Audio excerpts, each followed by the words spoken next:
Bueno, pues elegí Casvide, aparte de que me pilla cerca de casa, en el centro de Bilbao, por cercanía. También mi cuñada ha sido antigua alumna y siempre habla muy bien del colegio, de la institución teresiana.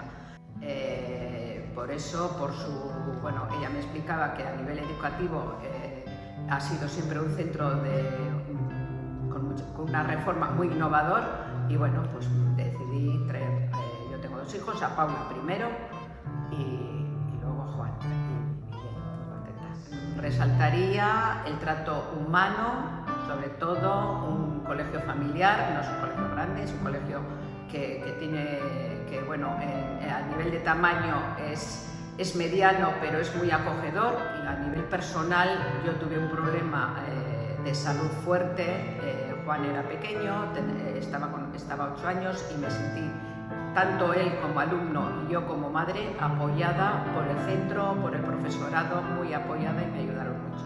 Y destaco pues un poco lo que he vivido como madre, pues el trato a nivel de las familias, la cercanía con ellos, cualquier problema. Encima yo estoy en la entrada, donde yo recibo a todos y recibo alegrías, disgustos y eso, pero bueno, intento transmitirle luego al profesorado todo lo que pasa. Si hay algún problema, ellos además se implican y apoyan y están con las familias, y eso es lo que intentamos todos.